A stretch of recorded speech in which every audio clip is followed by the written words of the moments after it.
Greetings, mighty companions. Greeting, mighty companions here at the Miracle Center and you guys on Facebook or YouTube. Welcome back to Practical and Healing Applications of A Course in Miracles with me and Kujawa-Quinn. And I already have the section picked out for today, but let's just tune in a little bit. Tune in to the spirit within, feeling that spirit, remembering our spirit. So if you haven't already, close your eyes and take a breath and just tune inward.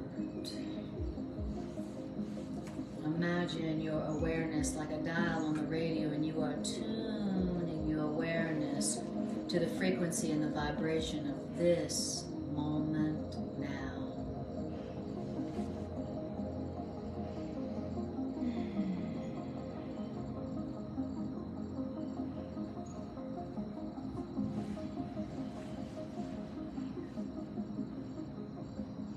When we allow our minds to just be present now, we are allowing our minds to rest,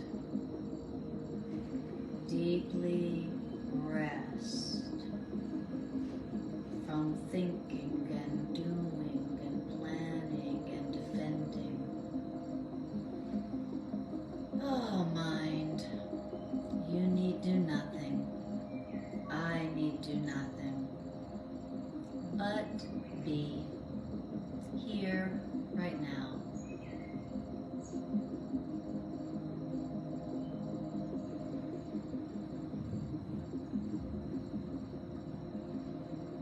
All things are answered in quiet.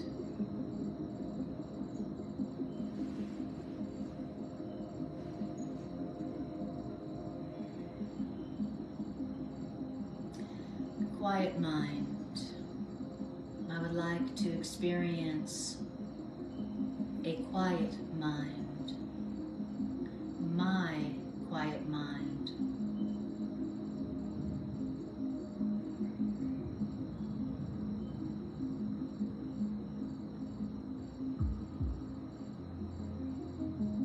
I would like to listen in silence for the voice that can only be heard in the silence.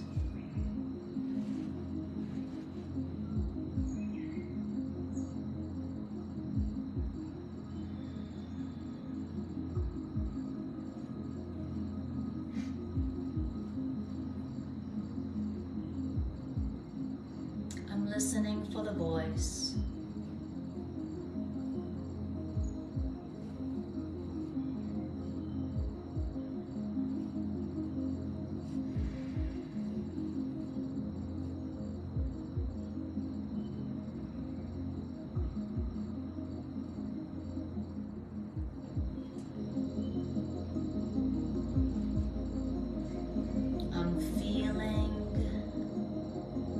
For the presence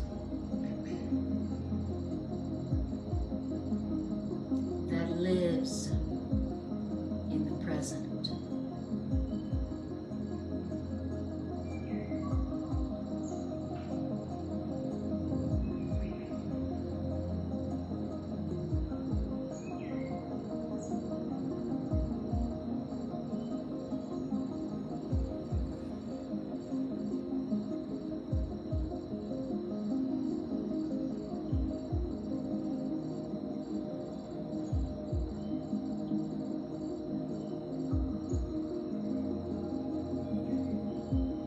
Speak to me, Spirit, that I might be healed.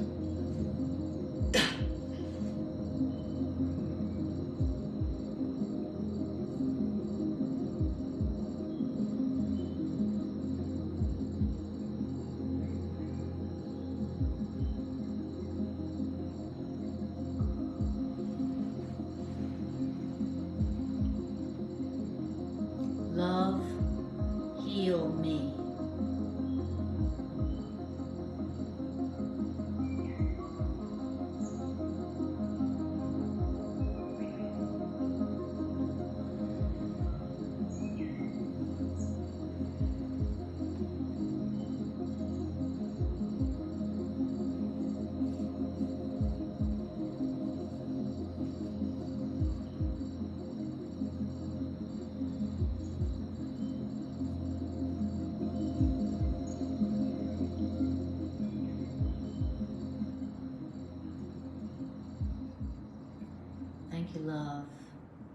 Thank you, voice for truth within me.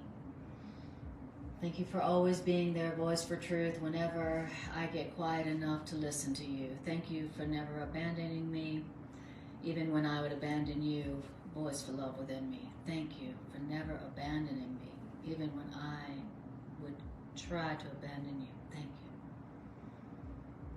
And when you're ready, take a breath and bring your awareness back to your communication device.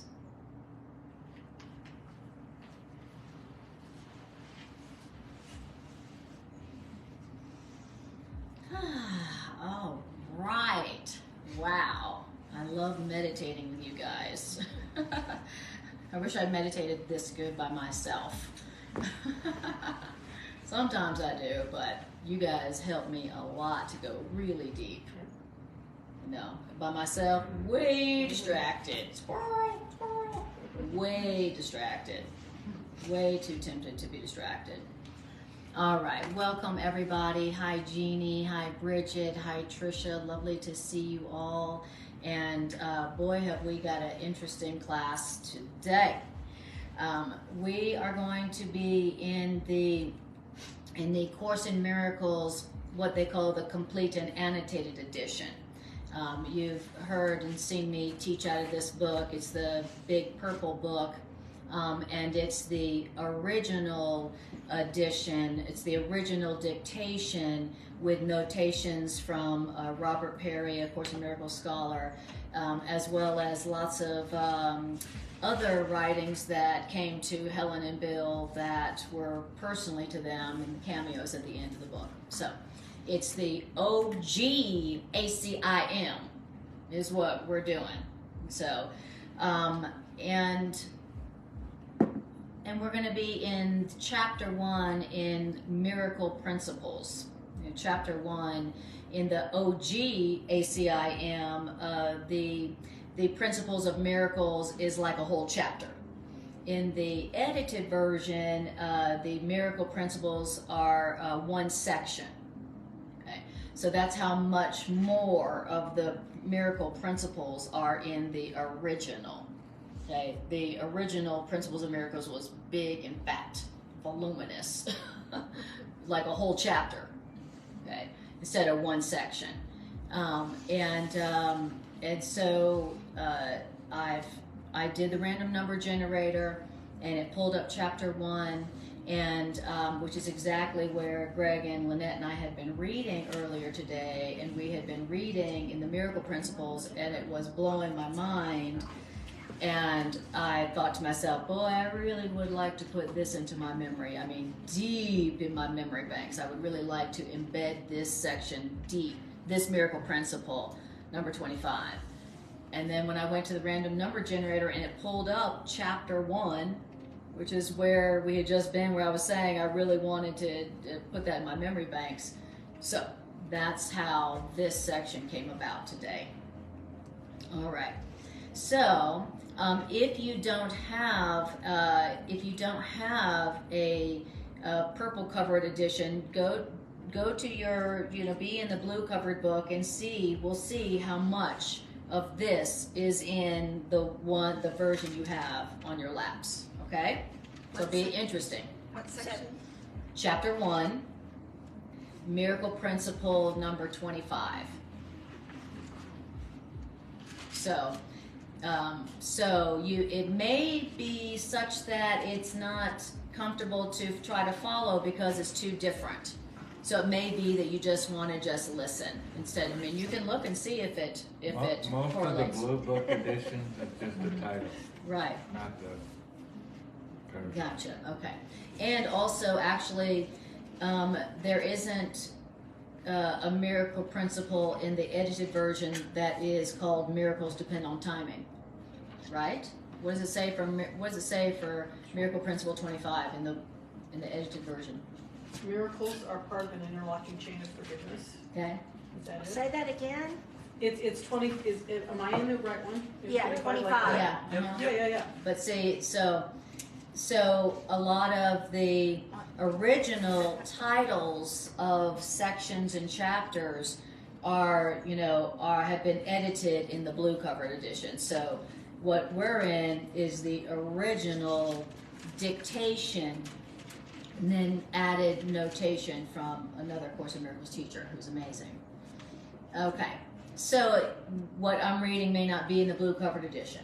Okay, and if that's the case, then just relax and enjoy.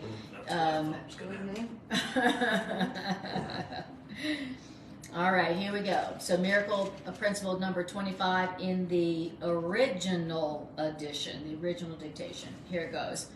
Miracles depend on timing. Interesting thought.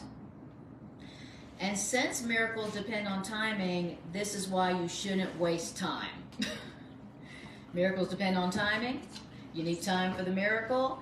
That's why you don't want to waste time, because miracles depend on timing. I told you before, this is the author of the Course speaking to us. Okay, this is the author of A Course in Miracles saying to us, I told you before that time would cease when time was no longer useful as a learning aid.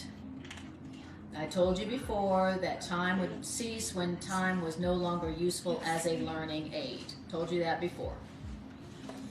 And there is a way of speeding you up. All right. A way of speeding you up, which means a way that is leaving more and more time for me, says our teacher, so that you can devote time to miracles. Okay, so there's now time will cease when time is no longer useful as a learning aid. Well, how do we speed that up? How do we go beyond time when, when I don't need time to learn? You ever notice how long it takes us to learn something? It's too long. I've been working on this since have you ever read one of your diaries from the past, from when you were a kid, and go, crap, I was upset about this same stuff. Oh my God, this is so embarrassing. I'm gonna burn this. That's so embarrassing. The same stuff I was whining and complaining about when I was in high school is the same stuff that I was whining about in my journal today. We've been using time is useful as a learning device, but you don't have to wait on time. You don't have to learning doesn't have to take a long time. It could be speeded up. Who'd like to have their learning time speeded up? So I learned that lesson in 5 minutes instead of 5 years. I definitely don't want to have to learn that forgiveness lesson for 5 years again. Okay, that was a long, painful 5 years. Forget speed reading, we want speed learning. It's a speed learning. Come on, come on! I'm going to learn this lesson fast. I don't want to drag this one out, till I'm, whatever. Okay, and he's saying there is a way of speeding your learning up. There's a way of speeding your learning up. So don't take so long to learn a lesson, okay? And he says, and the way that you speed your learning up is by leaving more and more time for your Holy Spirit, your higher self, your teacher. Why? So that you can devote your time to miracles, okay? So speeding you up is leaving more and more time for your teacher to teach you so that you can devote your time to miracles. Right now, I don't have time to devote to miracles. I'm very bogged down and very busy. I don't have time for working miracles. I'm very busy surviving. I wish I had time to work miracles. I wish I had time to read Course in Miracles. That would be nice. Right? So the way of speeding up our learning is a way that leaves more and more of our time for working miracles, for learning the truth. Great. Now, then it says, the reason, this is our teacher speaking to us, the reason I direct everything that is unimportant. Wait a minute. You direct everything that's unimportant? You do? I thought that was my job. Yeah, that's the problem, Anna. You were trying to direct all the unimportant stuff and then had no more time for learning the truth, for using time for learning truth. So our teacher is saying the reason I direct everything that is unimportant is because you, Anna, directing everything that's unimportant is no way to waste your free will. That's what our teacher is telling us. You trying to take care of all the unimportant details is you wasting your time and wasting your free will, wasting your decision power, wasting your choosing power, you know, on unimportant stuff. It's like our power of decision, our power of choice is the ultimate power, and we're wasting it on unimportant things. Like, you know, I gotta get this done, and then I gotta get that done, and I gotta get this done, and I gotta get that, and I gotta do this, and I gotta do that. But he says that is no way to waste your free will. Just like someone saying, there's no way to waste your time. You know, you're wasting your time. He's saying you're wasting your free will. You're wasting your choosing power. Okay. Now, and he says, and if you insist on doing the trivial and the mundane, the unimportant details your way, you waste too much time and will, decision-making power, on the unimportant. That's the slow route. That's the slow learner route, thank you. That's the slow learner route. A slow learner is someone who is wasting a lot of their time. They're wasting their very powerful mind on the trivial, mundane, and unimportant details of life. No. Wow, that's the slow learner. Okay. That's the ones on the short bus. Okay. Oh, those are the slow learners. There they go. Everybody wave to the slow learners. Call for love, call for learning. Okay, but we can speed up our learning and not be such slow learners if we will free up more and more of our time so that higher mind can use our time for miracles. Okay, Spirit's like, I have a much better use of your time. Now, okay, anybody recognize that they have wasted too much time on the unimportant, trivial and mundane details, you know, to the point where you're like, when am I going to get to live my true best life? When am I going to truly be able to be myself and be the, you know, the creative genius healer that I am meant to be, that I am? When am I ever going to have time to do that?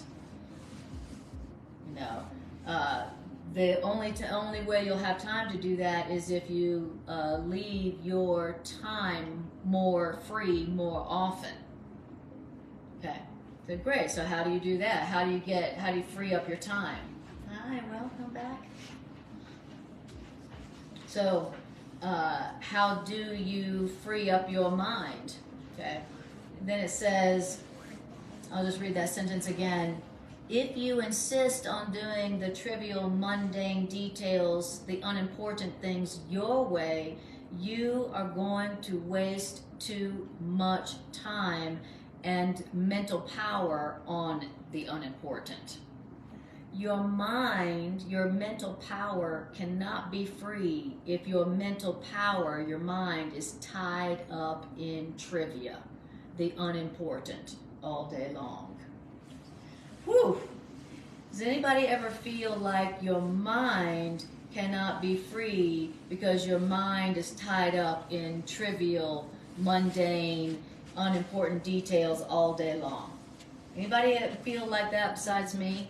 I'm like, when will I ever get to my mission, my function, my work?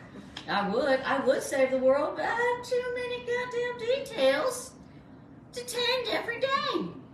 Just taking care of my body is like, you know, this maintenance nightmare every single day, right? He says that if your mind power is tied down by the unimportant details, then your mind power never gets out. Your creativity, your mind power, your creative power never gets out. It's always tied down You know, like the giant being tied down by all the little, you know, the little Lilliputians, you know. It's like you're a giant, you have great power, but you're literally tied down, you know, by a million little, you know, gnats, you know, things you got to do all day long.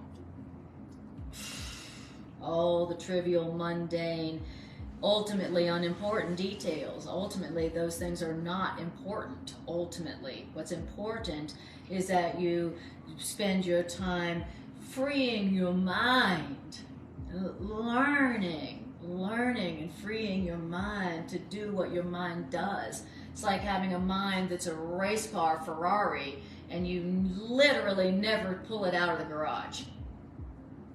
It's like, you know, it's Ferrari sitting there like, you know, I'm rusting up here, you know, you gotta use me or else I'm gonna rust out here. That's what we're doing, and that's what makes us slow learners. Now, and then our teacher, the author of the course, tells us something very radical, very shocking, very difficult to believe, that you won't believe at first, and you definitely won't remember it for long after this class. Okay, I'm telling you. You'll have to read it about 50 more times till you go, oh, is he really saying what I think he says? And what our teacher says, I will tell you exactly, and exactly is underlined, what to do in connection with everything that does not matter. You will like tell me exactly what to do in all these stupid, trivial, mundane, unimportant details that I gotta do in my life. You will tell me exactly what to do in connection with all that trivial, mundane stuff that's tying me down. He said, yeah, that's what I said. I will tell you exactly what to do in connection with everything that doesn't matter. That is not an area, the area of things that don't matter, the trivial and mundane, that is not an area where choice should be invested. There is a better use of your time. Okay, drop the mic. Says, all that trivial, mundane, unimportant details that you are tied down and held back by every day is not where your choice power should be invested.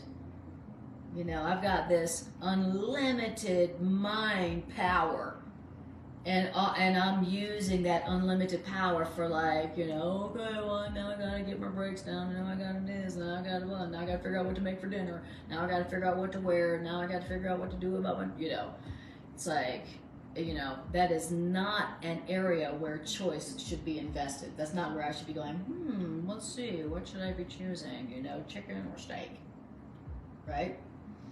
There is a better use of time. All right. Great. Let's take a breath. Everybody breathe. Anybody recognize what we're talking about? What it's talking about?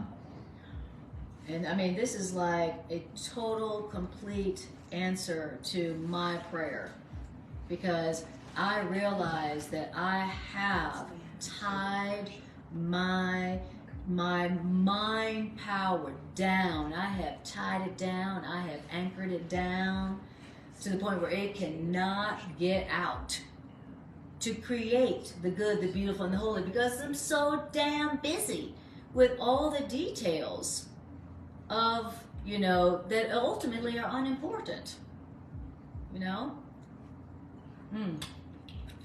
I assume there's a catch here.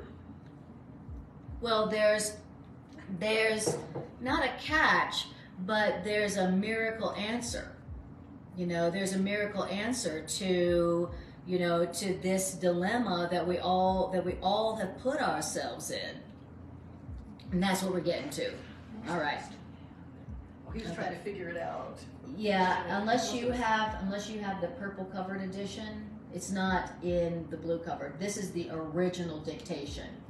That edited Miracle, version. so it's 25. Yeah. Got it. If So- you've got the annotated. You have the annotated? I have the Course in Miracles text. Yeah. So if it's the edited, which is the blue covered edition, it doesn't have this. This is an original part of the dictation that was taken out. Okay. Okay, here we Most of go. us are just listening. Yeah, so we're all just listening today. Okay. But you can use mine because Would I you like read to it. follow with I read this? it. Yeah. I already read it. We this read it. afternoon. There you today, go. so- You already read it today. There you go. Okay, mine just timed out, so Okay, that's okay. okay. All right. Okay, do you see where we're at where it says Is that paragraph 4? at paragraph 4? Yeah. Okay, beautiful. It just timed out, so don't worry. I'll just listen. Yeah. Okay, so I was asking, does everybody relate to that feeling of feeling like, man, I would be a creative genius, I would be a healing master, I'd be the best of the best at what I love to do if I could just get to it. If I wasn't so tied down all the time with all the ultimately unimportant details of life, right? And the author is saying, yeah, your mind power should not be invested in choices of what doesn't even matter. Okay. Then our teacher also says to us, you have to remember. How often do you hear the author say, you have to remember? I've never heard it say that. You have to remember to ask me to take charge of all minutia. All minutia. And if you ask me to take charge of all the minutia details in your life, guess what? They will be taken care of so well and so quickly that you cannot get bogged down in them. That's how you get bogged down if you don't ask them.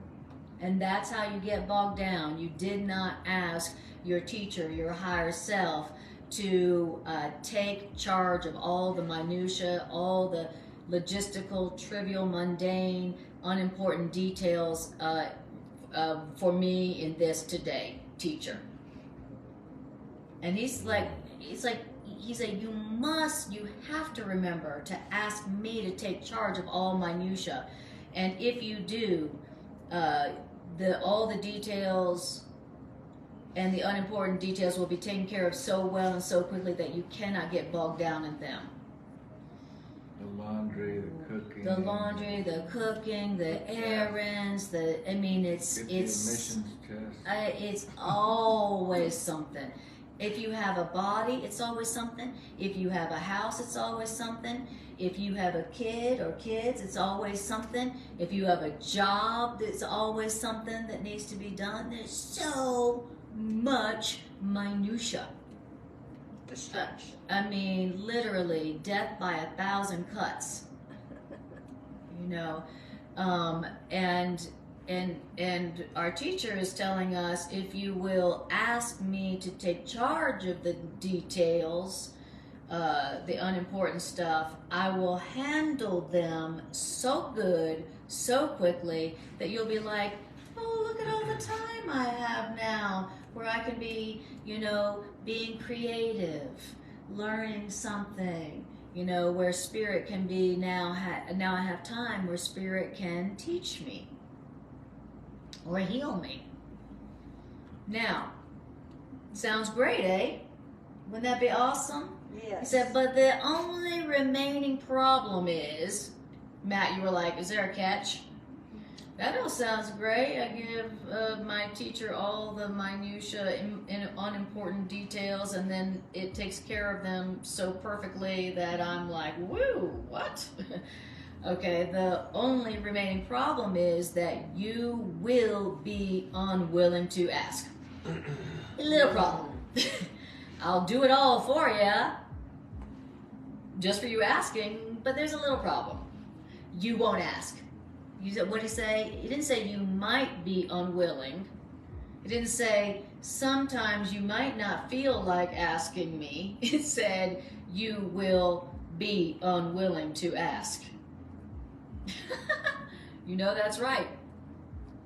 Because how often do we now go, Spirit, would you please handle all the details about getting my bills paid this month just please take all the minutia, detail, logistical, unimportant stuff around getting my bills paid this week so that I can keep my mind open, my time open for you to heal me, guide me, use me. Okay, how often do we do that? Okay, there you go. Exactly. But every single time I do remember, first of all, it's a miracle, and every single time I have ever done that, asked for my teacher to do that, every single time it goes, it's handled so smoothly. I just can't. I'm like, wow, that all got done, and I still in that short of a time. What? I thought that was gonna like take a whole day. It was like that. It was smooth, and then now I have the rest of the day to like go be led by Spirit. Where would you have me go, Spirit? What would you have me do? What would you have me say and to whom? And when Spirit is in charge of your time and using your time on the important stuff is always good. You're always like, wow, this is amazing. Why don't I do this more often? Okay. Beautiful. Now it says why. The reason is that you will be unwilling to ask is because you are afraid not to be bogged down. That little thing. Yeah, that is the truth. The reason that I don't ask for my higher self to handle the minutia details is because I'm afraid to not be bogged down.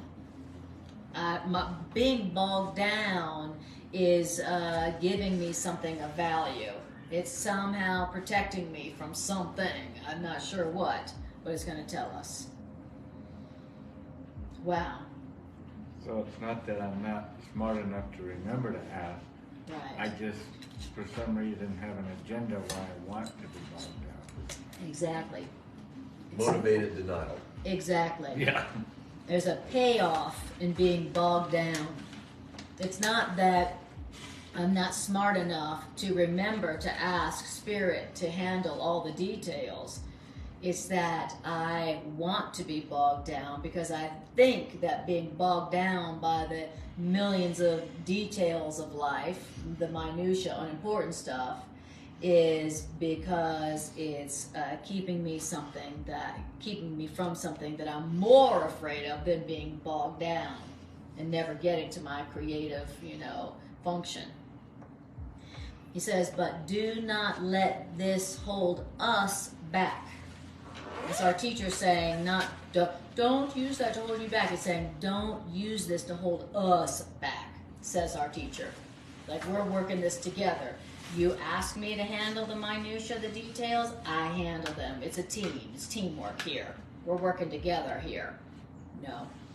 I need you to ask, and you need me to handle the details of life so that you don't get bogged down, so that you can be about your creative function.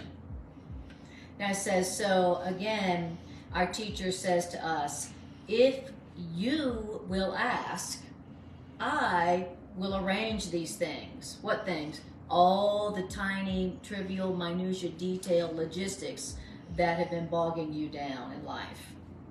If you will ask, I will arrange these things, even if you're not too enthusiastic. I love it. So even if you're like, well, can you handle this?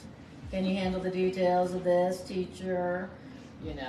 Even if you are not asking very enthusiastic, you're asking with no trust. You're like, let me see you take care of those details, ha ha ha, like you said you would. Let's see. Even if you're asking with no enthusiasm, no faith, your teacher don't care. It's like, I don't care if you have no faith. All you gotta do is just ask, even if you're not enthusiastic at all. He says, I will arrange these things, even if you're not too enthusiastic. And then our teacher says, I'm not intruding on your will by trying to take care of the stuff that's bogging you down. I'm not trying to intrude on your will. I'm trying to free your will. It's like our higher self's like, I'll handle all those unimportant details so that you can keep your mind on the bigger things. And I'm like, stop intruding on me. Leave me alone. I'm my own person. Like, I'm just trying to help out. Stop intruding and stop telling me what to do. I can do it by myself. I can do it myself. I'm a big girl now. I know what I'm doing. I'm trying to prove that I know something. Stop trying to help me. Stop trying to do it for me. And Spirit's like, all right, okay. That's why love waits for invitation. That's why love waits on invitation only. Doesn't force itself on you. It's not forcing itself on you. We're like, stop trying to force yourself on me, love. I'll do it myself. Love's like, okay, don't worry. I will wait until you ask. All right. And you bump your head into the wall. I'll be here with a That's little right. Exactly. And even though we're like, I'll do it myself, our higher self, Spirit's just right there. Well, that's all right. I'll just be here waiting for you when you're ready to ask. You know, I can see that it won't be long. It won't be long before you trip and hurt yourself, and all of a sudden you get asked for help. Help! Why did this happen to me? So I can see that won't be long, so I will just wait here very patiently. And then when you ask for me to handle the details so that you can focus on love, I'll be right there and I'll handle it so well and so quickly that you'll be amazed. You'll be like, wow, my goodness, maybe I'll do that again sometime. All right, so now we're on paragraph 5 in the complete and annotated edition, which is the original dictation. Paragraph 5. Prayer can be very specific in little matters. If you need a coat, for example, ask me where to find one. I know your taste well, and I also know where the coat is that you would eventually buy anyway. And if you do not like the coat afterwards, that is what would have happened anyway. See how intimately your higher self knows you? Your higher self is like, I know what coat you would like, and I know where to find it. And so,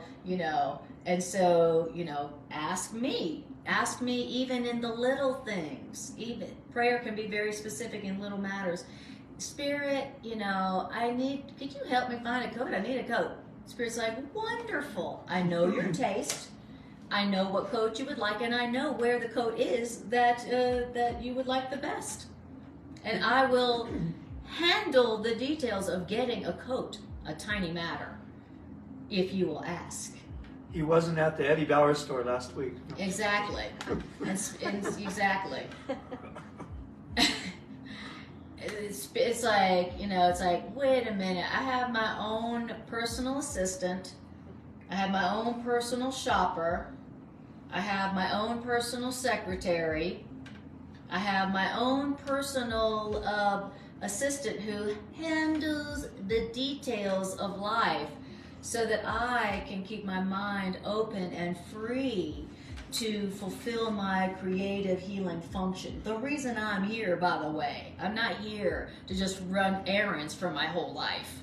That is not my function. Wow. And then our teacher says, I can save you more time than you will let me.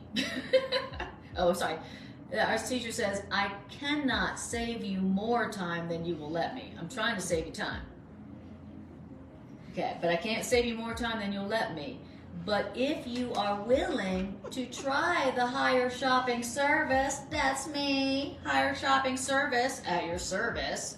If you are willing to try the higher shopping service, which also covers all lower order necessities and even quite a number of whims within reason, then I, your teacher, have very good use for the time we could save.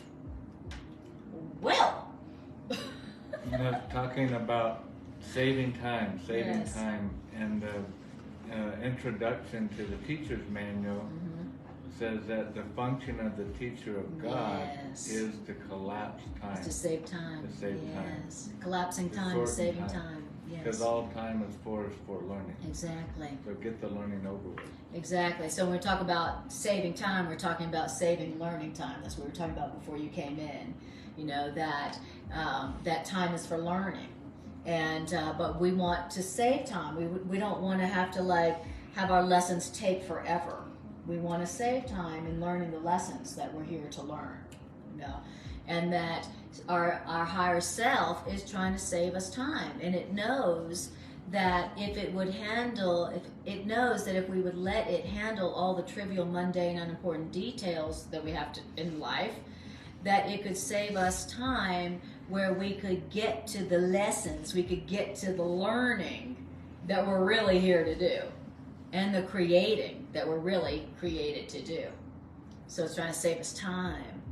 And graduate. Go beyond. Exactly. So I can't get to my life lessons and my special function because I'm too freaking busy. I got There's too laundry many to do. demands on my time. Laundry There's to do. always laundry. I'm sure Greg and I, our laundry pile literally always just goes like this. I'd be afraid of having kids Ugh. just from And that's just me and you. Holy cow.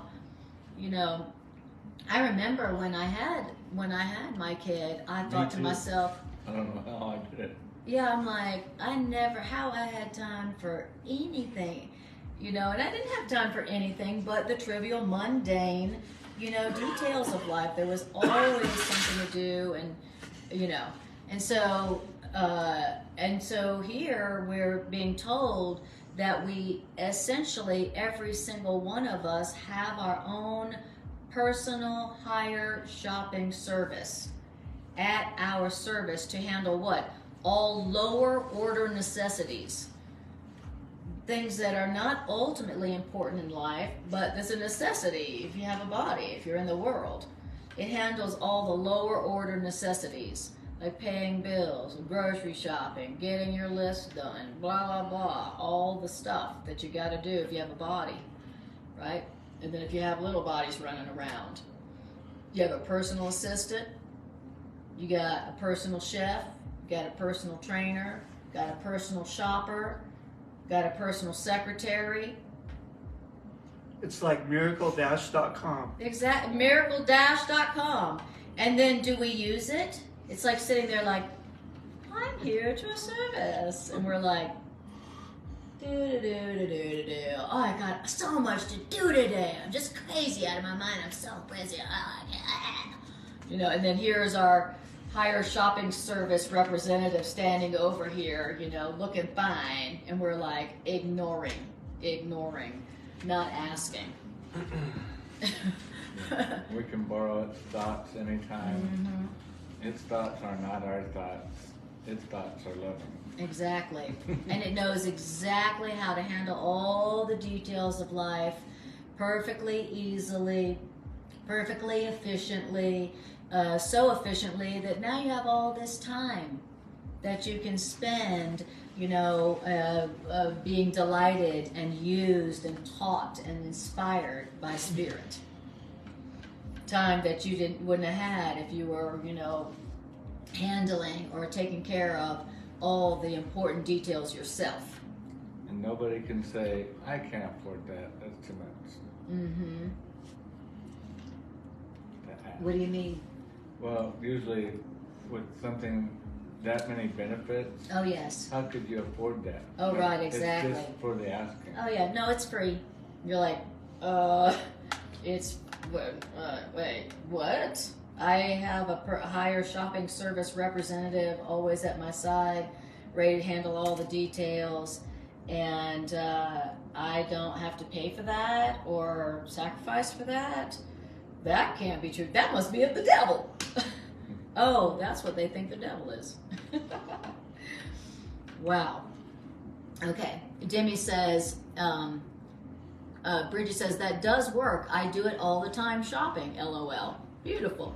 And Demi says, this reminds me of my ex, as he was driven like a race car and preferred to be bogged by power and money, bogged down by power and money. Though now he's built countless homes for homelessness. Full circle. 100 details daily were handed when he thought with bigger purpose. I love it. 100 details daily were handled when he thought with bigger purpose. Very good. Well, very good. Exactly. And you can't get to your bigger purpose if you're bogged down by the millions of daily details, right? And so here we're being told we have an assistant, a personal assistant, whose one of their jobs is to handle all of the minutia details so that we can get to our higher purpose, or what we're really here to do. Learn and create and have fun and love and travel and be free and have fun and love and learn and create. That's what we're really here to do, okay? Not, every day have a list this long that you're like, oh man, if I get to the end of my list, like, I've accomplished something. That's how I feel some days with my lists. Now, paragraph 7. Remember, the specific answer you get depends on the specific question you ask. What does that mean? That means the fewer limits you impose on what you're asking, your question, the better answer you will get. Okay? So, for example, you could ask, where can I find that LL Bean brand of coat? Mention LL Bean, love LL Bean. Or you could ask, where is the coat I want? Or better yet, you could ask your higher shopping service, where is the coat I should get? So you go from making a request in a limited way, I'd like an LL Bean coat. What's the brand I would like? I'm asking for a brand. Or you could say, hey, higher shopping service, you know the coat that I would most enjoy. Where is that coat? wow. See, the quality of the answer you get depends on how limited you've asked the question.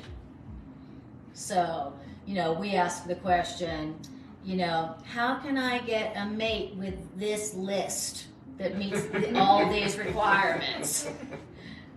That list. Or you could say, Spirit, what is the partner that you know that I could be happy with? Which is the partner you know that I would be happy with? So, and where can I find them? Okay, so that's you taking the limits off of the questions you're asking. Okay, you take the limits off the questions you're asking, then the answer you get is even bigger. It's not limited. For example, you could ask, where could I, I read that. Okay, the form of the thought determines the level of the answer. Beautiful. Any questions or comments on this so far? All right, everybody take a breath. This is deep. Did you expect to be hearing about the higher shopping service today?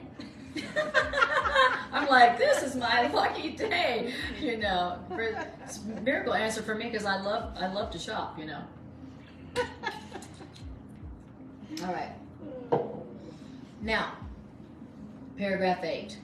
Do not get bogged down in distractions if they now arise. If, haha. Okay. Do not get, and what's a distraction? I'm getting bogged down in the trivial minutia, the stuff that's not ultimately important in life, and I'm getting bogged down in these distractions that are distracting me, bogging me down, using up my time so that I have no time freed up to be creative, to have fun, to be happy, to let Spirit guide me and heal me. Do not get bogged down in distractions if they now arise. And whenever these distractions that arise to bog you down, here's what you need to know about them. They are reflections of old learning patterns. Okay? That's what you're really looking at. Oh, there's an old learning pattern. There's an old learning pattern. The old learning pattern that where I'm on my own, I'm alone, I have to take care of everything myself, and if I don't get it done, nobody will do it. And if I don't do it, it won't get done right. Anybody recognize that? So that, recognize that you are looking at a reflection of your old learning pattern when the distractions to get bogged down, temptation arises. That's my old learning pattern. It's a reflection. It's not the old learning pattern. It's the reflection of an old learning pattern, where my learning pattern was to let myself get so bogged down that I could never get to my great joy, my love, my passion. And another word for reflection is echo. Exactly. It's an echo of what I've been doing exactly. over and over and over. Exactly. It's an echo of what I've been doing over and over. But that's all it is. Notice it says it's a reflection of that old learning pattern. Notice it didn't say it is an old learning pattern. It says it's a reflection, as if it's kind of gone away and you're still like seeing the after image of it. I love that. And it says they are reflections of old learning patterns, and they are arising. Why? Why are these old patterns of getting bogged down in details arising? Because, why is it arising for me? To distract me, because I don't like what I don't like what the author said about leaving minutia to the author. I don't like that. That's why I'm tempted to allow myself to get bogged down in distractions again, because I don't like what the author said, I don't like what my teacher said about leaving minutia to my teacher.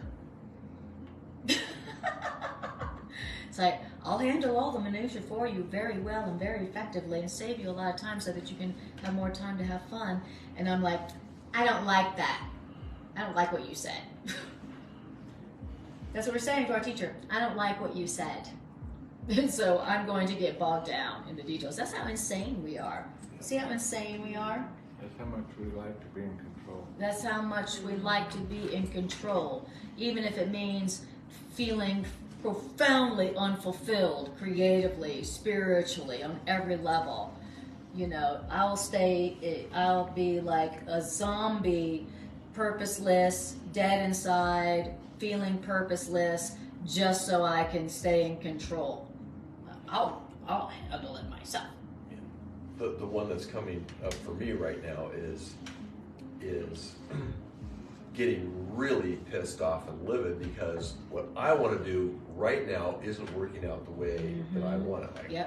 I'll take on some yard project, and there's this and this and this in the way of me getting it done now. And my old way is to just bull my way through it, come hell or high water, and I start to recognize that's a waste. That's a defense. Exactly. It's a defense. I've started to recognize it. Yeah, me too. Absolutely. Like you start a project and then you It's realize not it's never ending and it's a million more details. Instead of going, hey, this is a trick to keep me so bogged down in details and distractions that for a whole damn week I don't dance or do yoga or go meditate or go study course or go to class. It is a trick to get you bogged down because we're afraid of what would happen if we weren't bogged down. We're afraid of what we would create and how happy we would be, how powerful we would realize our creative minds are. We'd be like, oh my God. He says, and he goes on to say why it is. He says your temptation to get bogged down in distractions with the unimportant. He said, these temptations merely illustrate your unwillingness to not get bogged down They illustrate your unwillingness to not get bogged down. Why? Because you are afraid of this course. What? That is straight up. I wonder why they took that out of the edited version. Because it's straight up. You are afraid not to get bogged down because you're afraid of this course. And to keep this course and its power and its creativity and its miraculousness, to keep its results, to keep its fruits from manifesting, we allow ourselves to get deceived and get bogged down in life by things that aren't more important than the learning and the healing and the creating. The things that we do with our time when we're letting Spirit use our time and direct our time. Because we're afraid. Because we're afraid of the course. And not just what it's saying, but what happens when you work the course. Which is another way of saying we're afraid of the power that we really have. Yes. To wake up and exactly. We're afraid of the power that we have to create the good, the beautiful, and the holy, and to experience the fulfillment. But we don't think it's a good trade, obviously, because to get that power, if we forgot what it's like to have that, we believe that our self-identity that we've made of ourselves, we get to control, and all of that is more valuable. More important. I'm in control here, people. Yeah, right? that's worth all the suffering. I'm getting recognized as less equal than all of y'all. I'm more special or less special. And to give up all of that for what? For something I don't remember. And I'm just being told it's better. Exactly. And I'm like, well, it's safer if I'm in control, I think. Right. Let's just keep... Yeah, I don't know if the course is going to do what it says. And so I'm going to play it safe. All of these distractions are me demonstrating control. I'm in control over my laundry, I'm in control over my food, I'm in control of my children, I'm in control over my vehicle, the yard work, and it's just all my own. It's like a child grabbing onto the fence, not wanting to go. Right. No, I want to stay here at the playground. I'm in control. I'm going to do it my way. Yes. And I don't want to give it up because I don't know where going with you in the van, Holy Spirit, if that's going to be fun. The white van with no windows. Yeah. No, we're going in the white van with no windows with a with sign you, out Spirit. front that says Free candy, puppies. free candy. Free puppies and free candy. Real world ahead.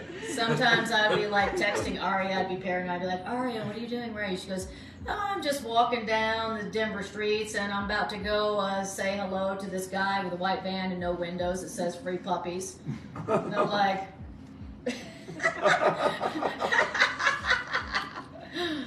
right. So that's a very good point, Greg, is that it's our issue with the course. Thank you for saying that. That's very important. Why is it that we would be afraid of A Course in Miracles? Isn't that a good question? Why would I be afraid of A Course in Miracles? Because A Course in Miracles seems like it's asking me to give up all my control for, what that makes me feel safe, for no control and, and something I've never experienced before. Especially this is early in the course. This is chapter 1. Chapter 1. So this is the first chapter of A Course in Miracles. and he's doing in the first section more than one thing here. This is really part of also the personal conversation with Helen. He's coached.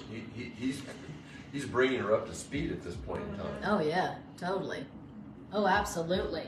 She still has tremendous. This is chapter 1, section 1. Of a channeling of a book that took 7 years to channel. 7 years it took to channel all this. And this is chapter 1, section 1. You can imagine what kind of massive kind of resistance and fear that the author is having to, deal with, in his channel, in the scribe, Helen. So we are afraid of A Course in Miracles. You better believe Helen was afraid of A Course in Miracles. At this point, she's like, am I crazy? I don't know about this. Yeah. What is going on?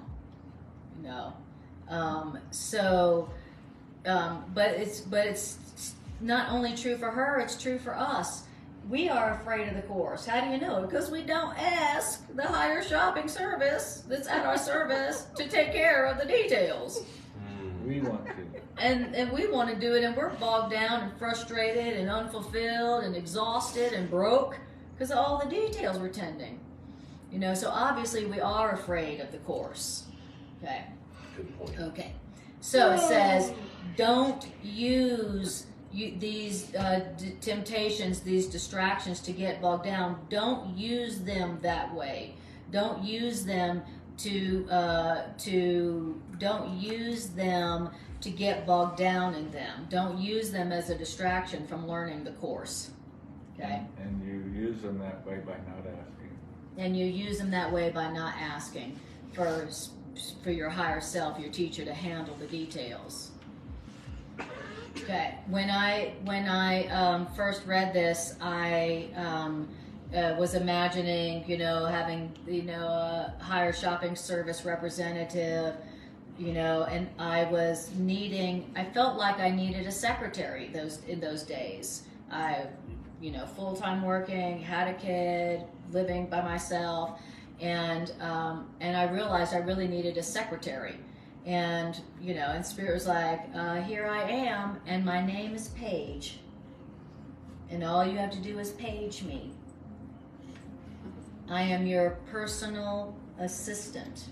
All you have to do is ask me to handle the details of this and handle the details of that. And every single time I ever said, hey, Paige, it was like my version of Siri. Every time I would say, hey, Paige, would you help me to remember to get those bills paid and into the mailbox today before 3 o'clock?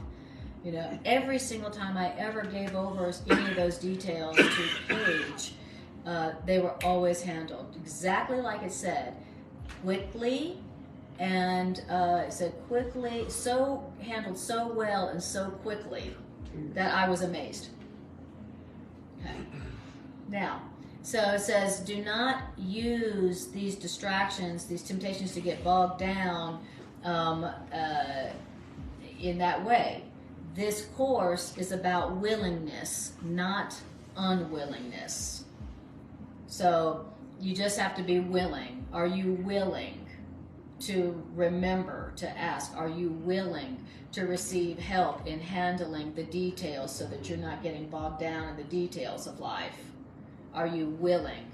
Remember, it's just about willingness. You don't have to, it's not about accomplishment. It's not about perfection.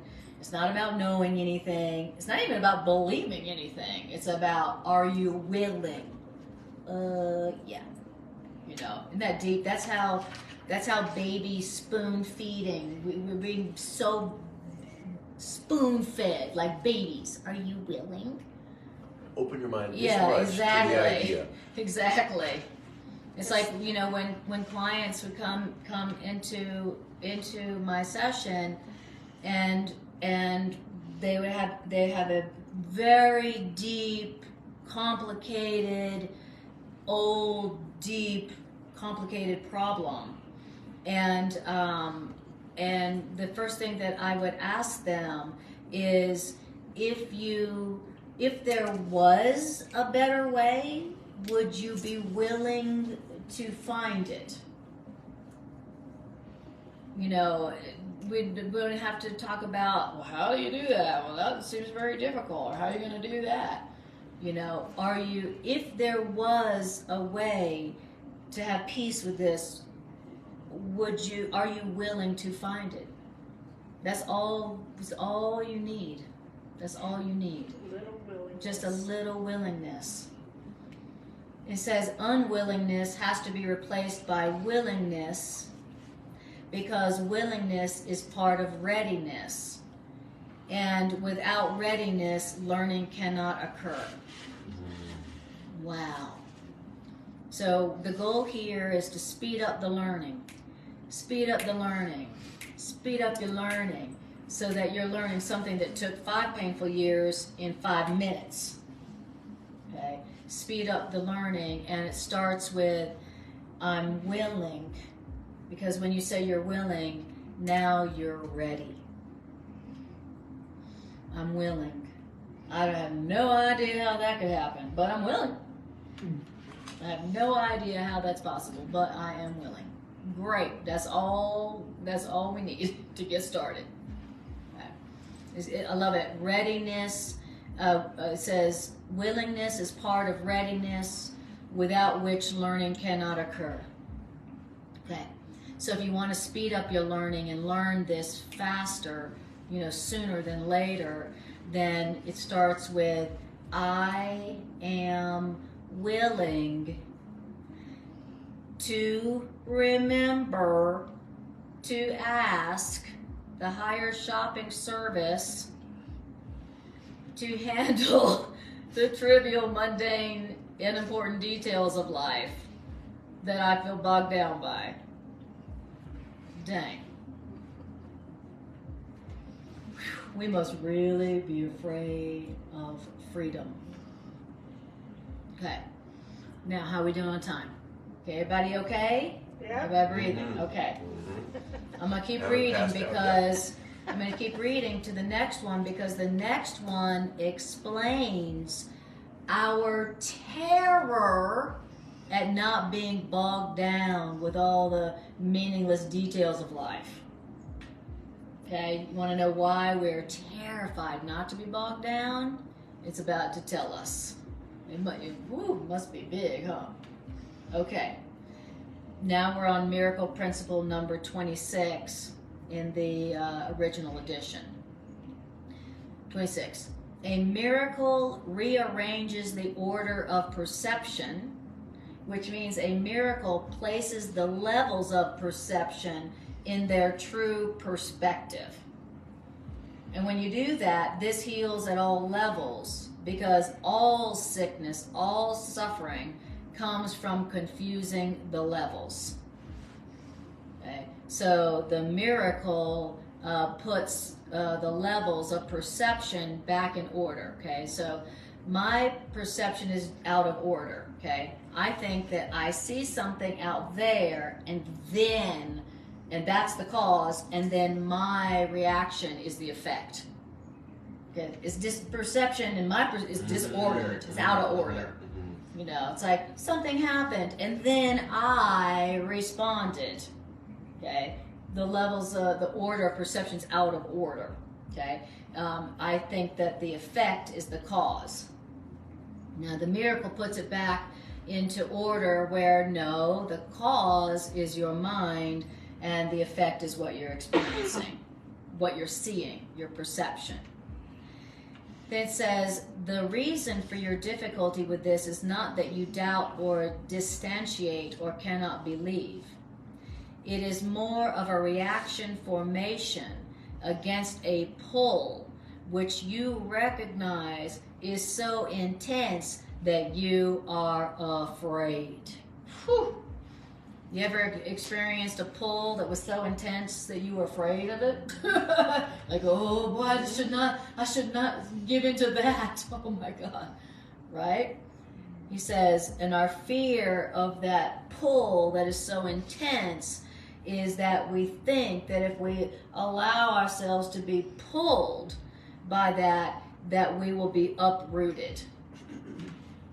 It's like we would literally will be swept away from ourselves, having no more control. When you're swept away by something, you're pulled away by something, you don't have any control. You're swept away. And it's like, and we're like attracted to it, but we're like, no. Like Greg was saying, that would sweep me away, and I don't know where it would take me.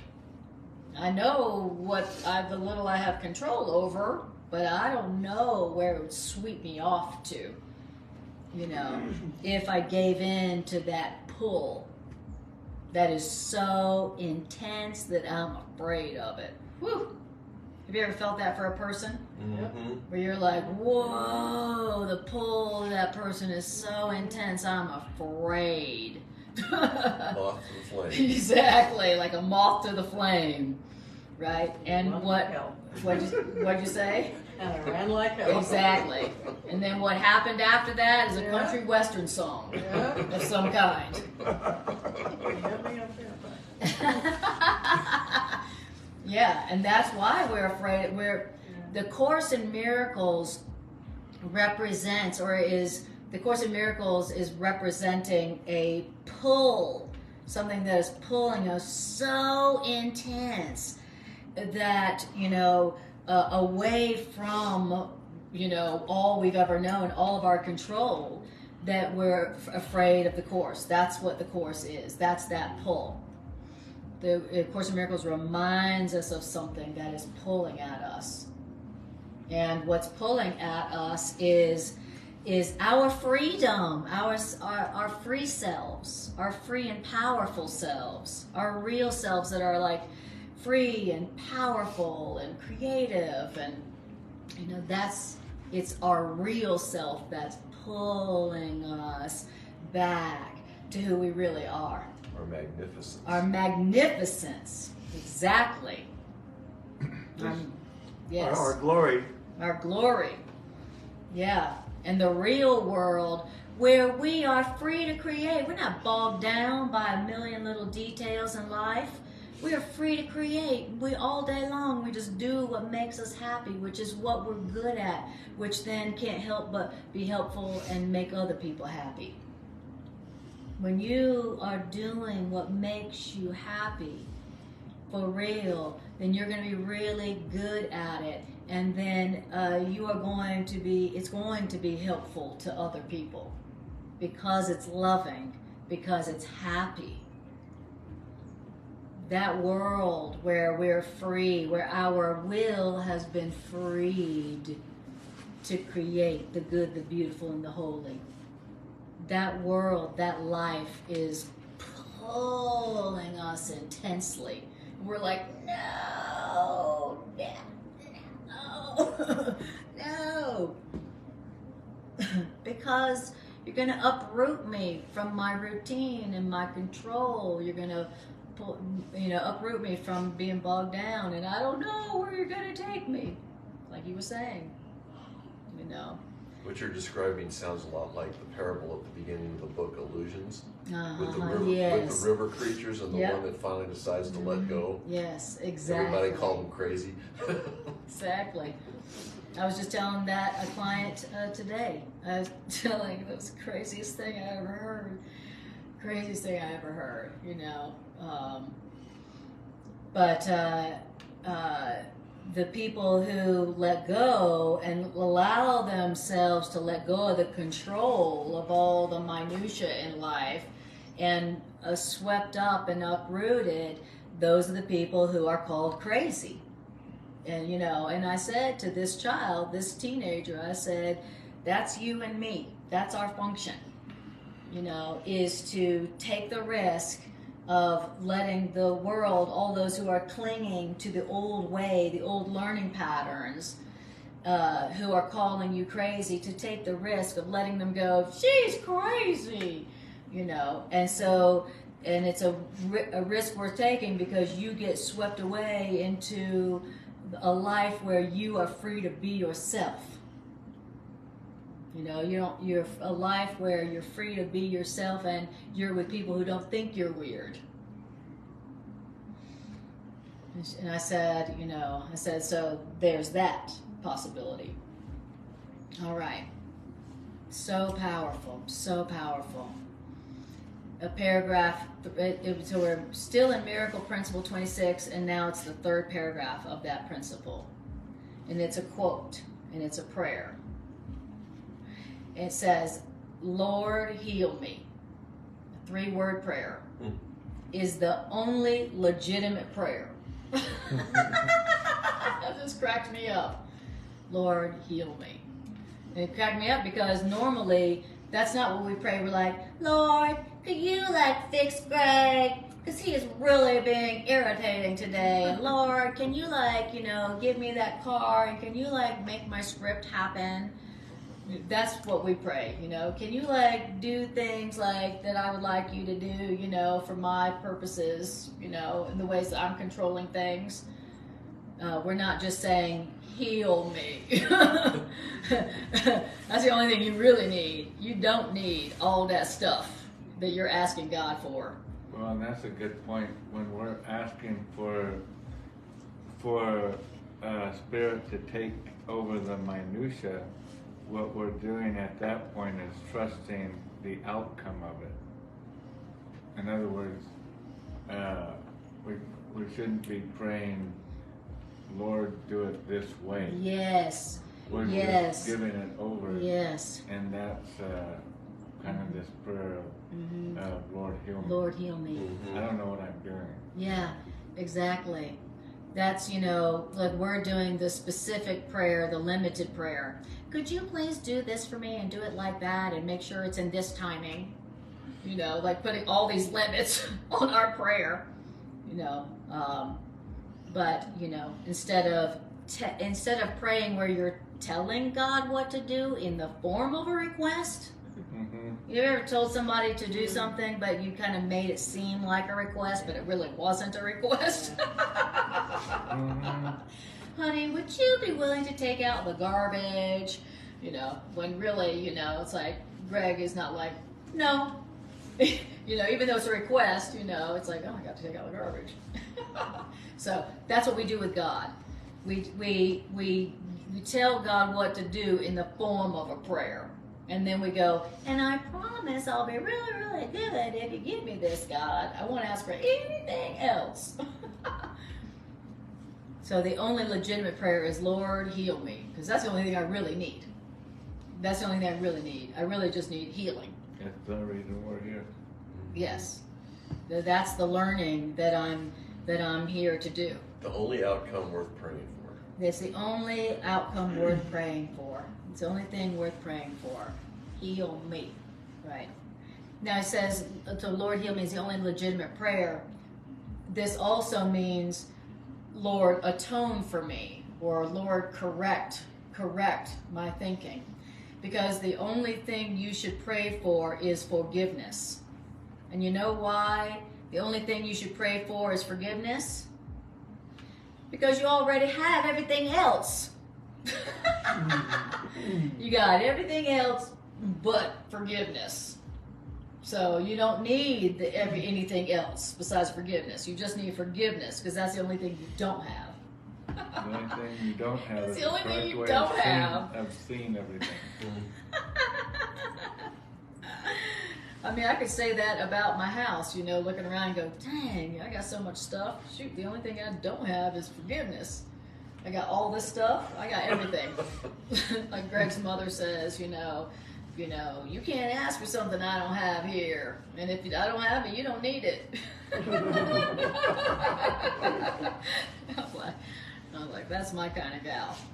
But we say that, you know, I've got everything here but peace of mind.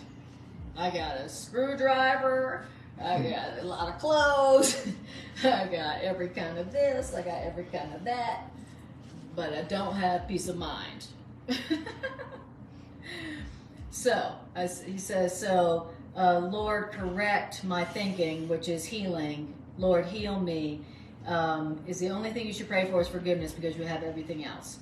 Now we're in paragraph 4. I just have to read Justin's comment. I love it. He goes, sitting here at work, listening while eating dinner.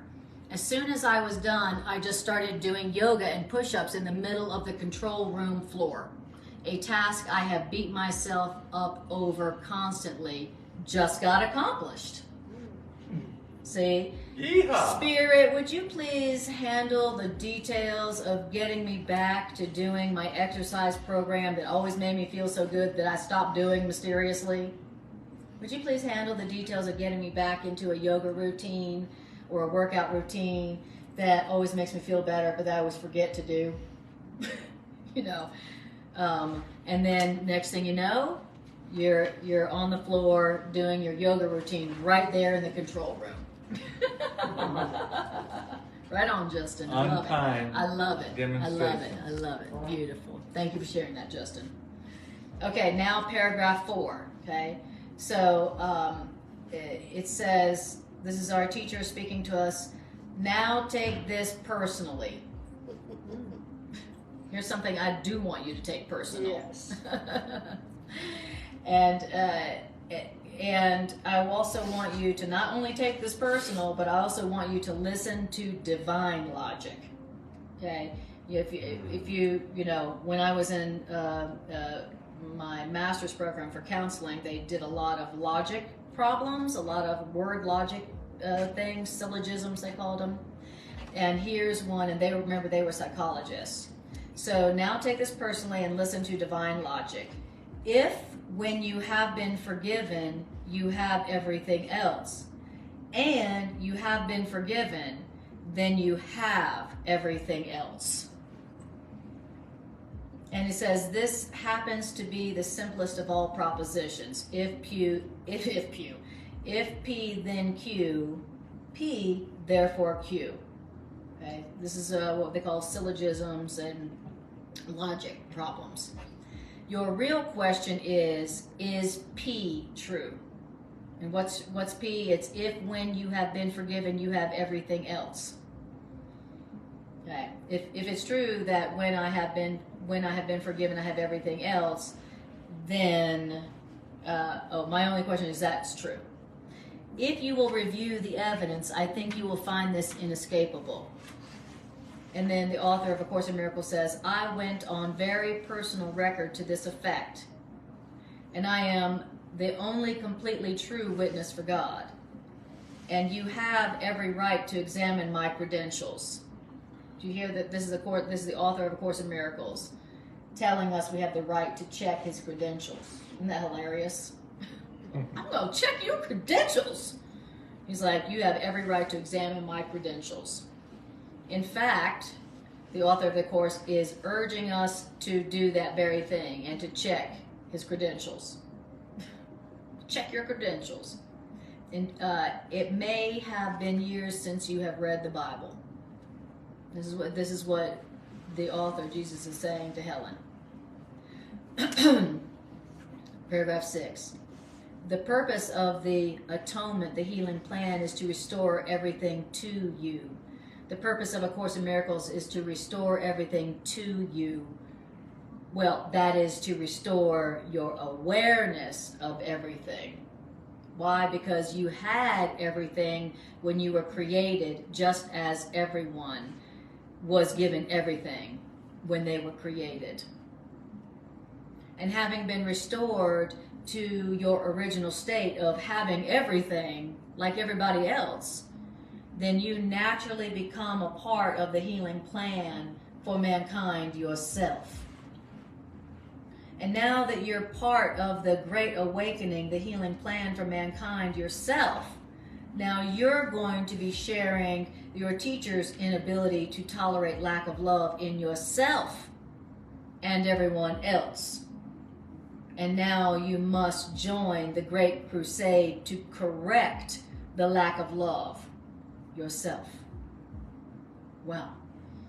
The author of A Course in Miracles and our teacher is telling us our future. He's telling us our future. Okay, this is what's going to happen to you in the future. You will be restored back to your original state, where you realize I have everything, and so does everybody else. Oh my goodness! And then you become a part of helping other people to return to their original state of realizing they have everything, and so does everybody else. And then you take your part in the Great Crusade to correct the belief in scarcity, that you somehow don't have something, like we talked about last week, the scarcity belief. Okay, so there is a great crusade going on. There is a great awakening going on. It's another word for the atonement. there is a great crusade going on to correct the belief in scarcity, which is the belief that you don't have everything in your creation. And that as you return to your original state of realizing you have everything, you naturally take your part in helping other people to come to their become aware of their original state. And also, by the way, it's also a crusade. It's a great awakening. It's a atonement. It's a great crusade. Okay. And the slogan for this great crusade is listen, learn, and do. So that's our slogan. Listen, learn, and do. That's the slogan for our great crusade, where we are returning to our original state of I have awareness, I have everything, and we're helping other people to do that. And we're aiding the great crusade to have the belief in scarcity corrected. We're taking our part in that crusade. And here's the slogan that we chant as we're doing our great crusade work. It's listen, learn, and do. 4 words. And what this means is listen to my voice. This is what us crusaders, us healers, this is how we take our part in the great crusade, the great awakening of mankind. It says, we hear our teacher saying to us, listen to my voice, learn to undo the error, and do something to correct it. So that's how we take our place in the great awakening, the great crusade to correct the belief in scarcity in all of mankind. And that's the course in a summary, is to listen. Yes. How can I see this differently? Yep. And then to learn, and then to do something about it. Okay. Mm-hmm. Well, to do something about it is to ask how to see it differently. Yes, that's right. I love Lynette and I read the chapters that after this over at Starbucks before class, and I love how this all ties in like this really cool Hollywood movie. It's like we all projected ourselves out of heaven. Mm-hmm. And we are all, it goes in to talk about how we're all angels and how we think we've left heaven, but we've really projected ourselves out, and how we're being called back home, you know. And this is telling us right here, you know, the remedy or the tools to doing it is we have to, our prayer is heal me, and then we have to listen. Once we've done the prayer, we don't give instructions, we just say heal me. Yes. And now we listen. Yes. And then we to our teacher's voice. We learn what we're told to do, and we do something about the error that we've been shown. Okay, you're seeing this person guilty, now do something about it. Now ask yourself if you're willing to see them sinless. Yeah. That's the action, that's the do. Exactly. You know, listen to my voice, listen to Spirit's voice, learn to undo the error that I had made, which was, you know, whatever, guilt or anger or whatever, and then do something. Right. You know, be active. See them as the Course said to see them.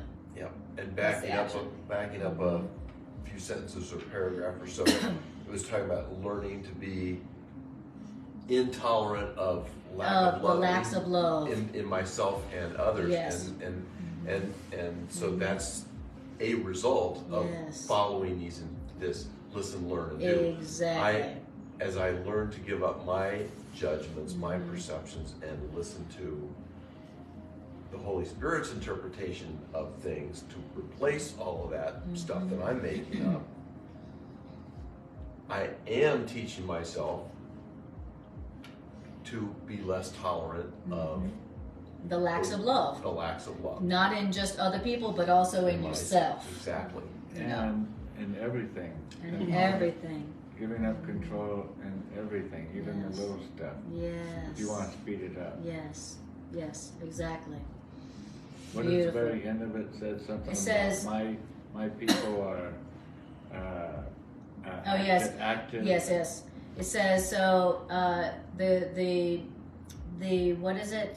The slogan for this healing crusade is listen, learn, and do. This means listen to my voice, learn to undo the error, and do something to correct it. The first two are not enough. The real members of my party are active workers. My active workers. Whew, wow. So if you work for Spirit, you're active. It's Yeah. not just like, oh, well, it's all, it's all an illusion anyway. It's all an illusion. No, when you're working for the Great Crusade, it's active. But it's only active after you have listened first. That's the first part, is you got to listen. Not tell God how it should be, not tell others how it should be. First, you should listen to Spirit's voice, then learn to undo your own error, and then do something. So beautiful. So working for the Great Crusade to correct the belief in scarcity is something that is active. It's active. I was just going to add that the clarification on the doing part is that we will be doing things that are according to God's plan for the salvation of the world, instead of my make-believe plan of that is what I would normally come up with. Exactly. We're going to be actively doing something, but it's going to be only something that we were told to do, that we were guided to do, instead of the plan we came up with ourselves before we even asked, much less listened. I mean, heck, before we come up with a plan and we never ask, and then we never listen. We don't ask, is this your will? Is this your plan? Is this what you want, God? What's your will? We never, We only do the do part. If we only do the do part first. Of our control plan. Yeah, and it is a do-do part. Yeah, we do the do-do part. That's the do-do part. When you're doing the action part first, you're going to be doing do-do. And you're going to be like, oh, it's all do-do. Like the Home Depot motto, more doing. More doing. Yeah. I know the answer to this problem. More doing. Yeah, there you go. Even if it's wrong. Because doers get stuff done. Because doers get stuff done. Very good. All right. So we're stopping there. We didn't even finish. No, we did. We're stopping in the middle of Miracle Principle 26. Okay. And Justin says. Let me see this. Justin says, double miracles tonight. My youngest is sick, and I was also meditating to remove his guilt and send love. He has been crying nonstop for his grandmother for the last few hours. I just received a text that he had calmed down now. Wow. Right on. Spirit, would you please handle the details of somehow helping my son to come to peace, so that his grandmother can have some peace? Would you handle those details, Spirit? Thank you. And then... Good job not wasting any time, Justin. Good job not wasting any time, Justin. Greg just said. Bridget said, excellent lesson. Okay. So, you guys, the list of the classes that I and Greg do through the week, that's in the description of the class, so go check that out if you want to see when we're doing classes. And then if you want to check out my holistic counseling practice, Miracle Psychotherapeutics, you go to my website and send me a message or send me a text, all right? Or message me on Messenger if you do Messenger. Okay. Now, let's do like 5 minutes or so of just seeing if we can actually listen to our teacher's voice, learn to undo the error in our own mind, and then do something to correct it. How about it? Does that sound like a good use of time? After all the time we've wasted, I think we could spare 5 minutes. Of course, as you have wasted countless years on total illusions, I think you can spare 2 minutes. All right. No, I'm very busy. I'm too busy for that. All right, here we go. Close your eyes, take a breath.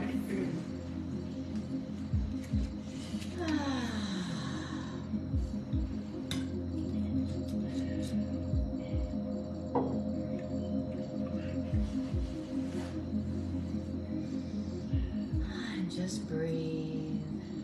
All right. Okay. I want you to bring to your awareness an area of your life where you are experiencing a frustration and unfulfillment because you are so bogged down with so many trivial minutia details that you feel like you can't, that you just feel tied down. You don't feel like your mind power is free to create the good, the beautiful, and the holy. Where is that area of your life? Is it, I feel tied down to work. I feel tied down by the trivial details of wherever it is.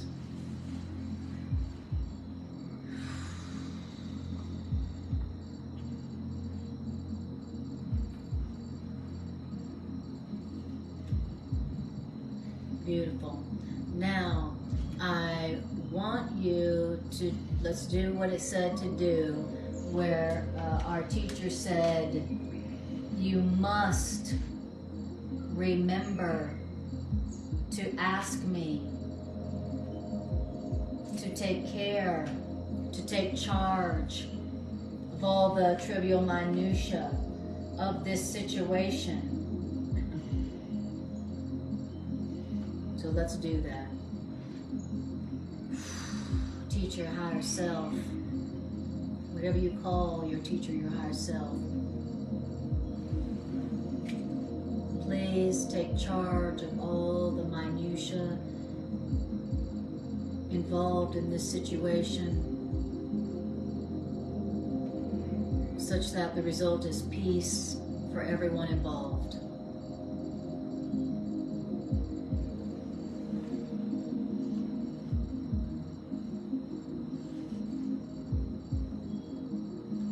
Please take care of all the trivial minutia details of this, such that it's a win-win for everybody.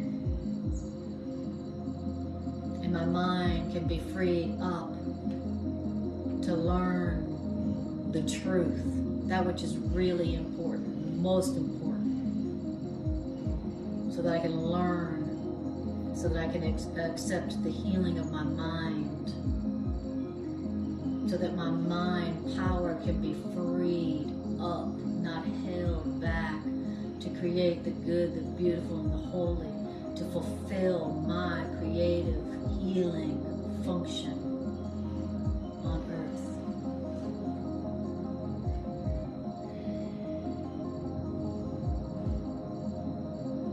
Lord, heal me.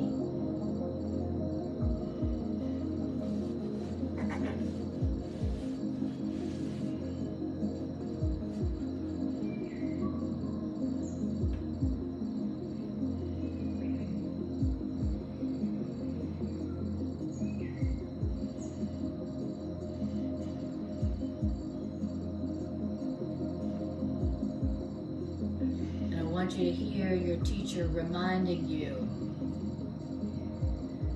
when you ask me to take charge of all the minutia details will be taken care of so well and so quickly that you cannot get bogged down in them.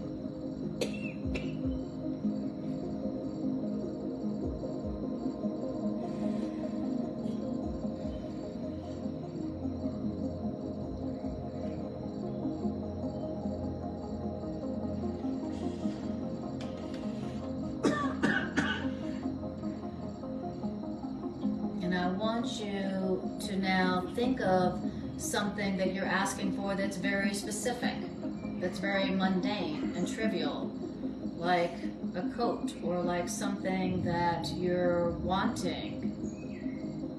These days, what is it what is the things that you're wanting these days? Is it a coat? Is it a generator? Is it... I want you to be specific, and I want you to right now try out the hire shopping service. I want you to say, hire shopping service, where is it that the thing that I need is? Hire shopping service, would you please take care of the logistical details of manifesting a fill in the blank, whatever is the thing you think you need.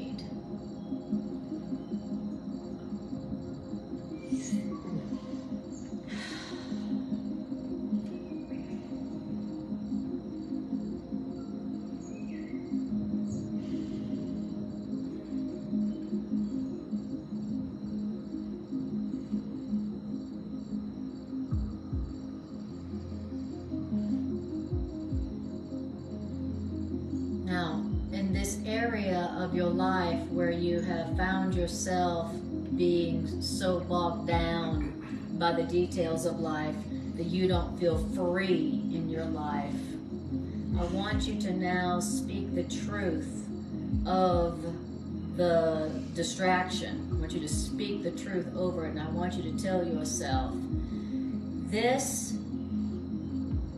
what I've manifested, this me being all bogged down in all the details and trivial minutia of life, is my fear of my power and my freedom. This is my fear of my power and my freedom, which I will experience if I relinquish control over the trivial, mundane, unimportant details in my life. I'm bogged down not because life did this to me. I'm bogged down not because somebody else bogged me down and now I can't be free. But I'm afraid to be free. I'm afraid of what I will create. I'm afraid of what I will create from my ecstasy and my happiness, my sheer happiness to be alive. I'm afraid of that.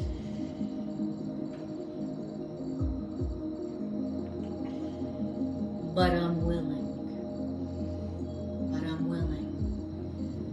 I'm afraid of my creative power, and I'm afraid to be free, to fulfill my creative function in time. But I'm willing. But I'm willing to ask you, higher self, to take charge of all the trivial, minutia details that I've been bogged down with in life. I'm willing to ask you to take charge of all those details and take care of them. Just like you said you would. I'm willing to remember to ask. I'm willing to remember to ask.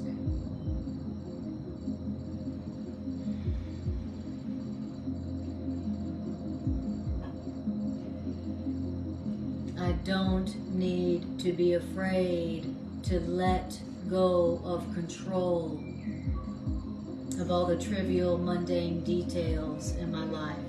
I don't need to be afraid to let go of control of the details of my physical life. I don't need to be afraid of that. And I'm willing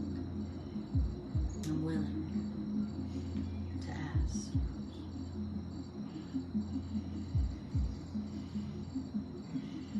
Lord, heal me.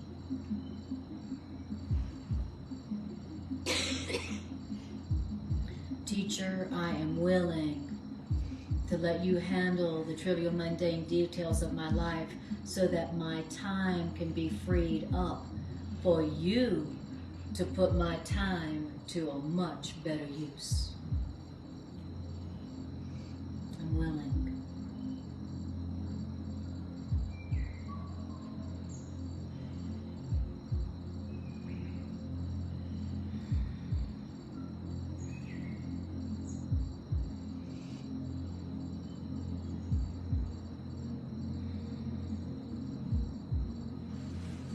Just tune within to see how that feels.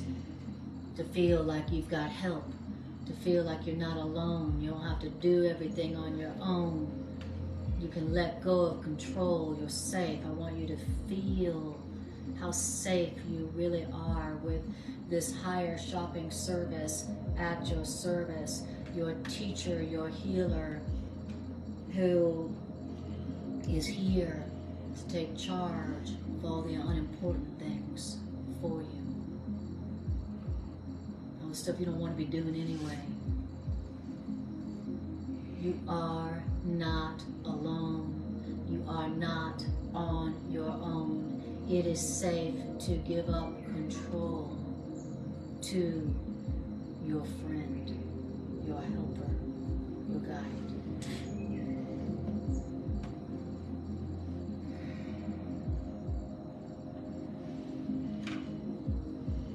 How does that feel within you right now?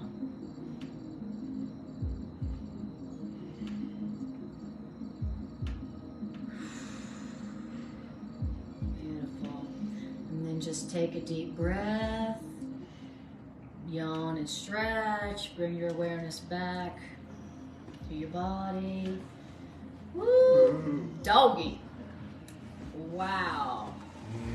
Amazing, amazing. Thank you guys for joining in. Thanks for joining in this healing circle and adding your energy to the strength and power of this. Thank you so much for being here. All right. I appreciate you guys. See you next time I see you.